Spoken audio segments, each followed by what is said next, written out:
Asalaamu calaykum waraxmatullahi. Halkan waxaan rabnaa inaan kaga soo gudbino sharax ku saabsan awalka la qaato ee heer deegaan.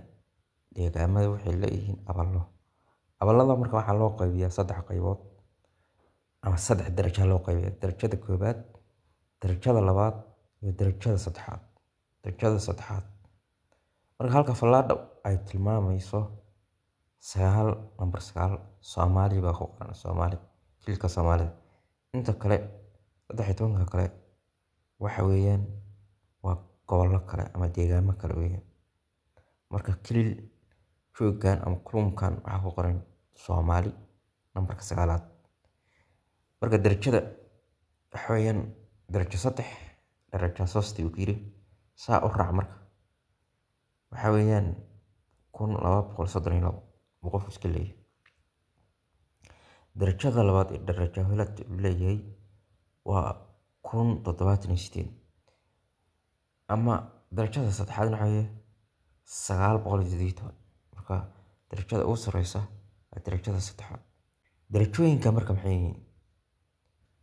Darajooyinka waxay yihiin aan u kala tilmaamo. Darajo haddii darajada la yiraahdo darajo koowaad oo darajada koowaad la yiraahdo waxa la yiraahdo yaqaan walo abal waa abalka maalintii. Maalinta qofku hadduu shirka qayb galo ama xun ka qayb galo shirkaabi waxa shir dawladeed ama tababar ka qayb galo abalku u leeyahay weeyaan. Darajada koowaad marka waa 6000 ilaa 12000. 6000 ilaa 12499 weeyaan. Darajada labaad waa 12500 ilaa 17999. Darajada saddexaad waxa weeyaan 18000 iyo wixii ka sarreeya weeyaan. Marka aan xisaabino haddaba darajadu maadaama taas ay tahay halkan waxa weeyaan waa zone waana ka tamaawud ya abal madan waxa weeyaan magaalada madaxda gobolka weeyaan. Jijjiga kale waa jijjiga waa go'aana gobol. Haddana hada ka soo qaadan qabdahar weeye magaalada madaxda gobol. Sida marka darajooyinka yihiin oo kale ay saas u kala duwan yihiin haddana mushaarkooda saas ku saleysan yihiin.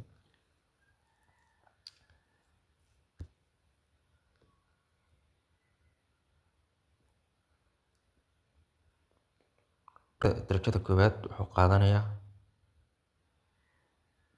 917 gobolka shirka lagu qabto. Darajada haddii ay tahay darajo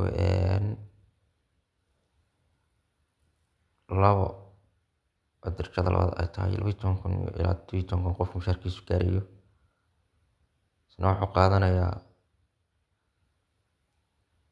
1078. darajada ugu sarreysa qofku wuxuu qaadanayaa 1323. marka wuxuu ku leeyahay halkan ku soo xisaabinaya wuxuu ku leeyahay quraacda 10%, qadadana waa 25%, cashadana 25% weeyaan. waxyaalaha kale ee alkaaga ama sariirta ana 40%. saas ku dhawaystirmaya taana marka waa xagga gobolada marka la fiiriyo. halka kililka marka la fiiriyana kilil waana ka timid Soomaalida waa tan waxayaan 1414 darajada koowaad. darajada saddexaad waana 3 iyo 2 iyo 1 waana soo aragnay waxay macnaheedu ka taagan yihiin mushaar. halkan sidoo kale darajada labaad waxa weeyaan 1236.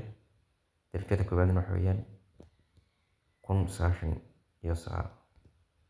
halka marka waa awallada la qaato. haddii awalladaas ay jiraan oo aad qaadataan dabcan inta qaadataan inta mushaarkaagu yahay hoos noogu soo qor fariinta. haddaad ka hesho fiidiyowga like saar. sidoo kale haddaad nagu cusub tahay channelka subscribe noo saar. sidaas iyo nabadgelyo.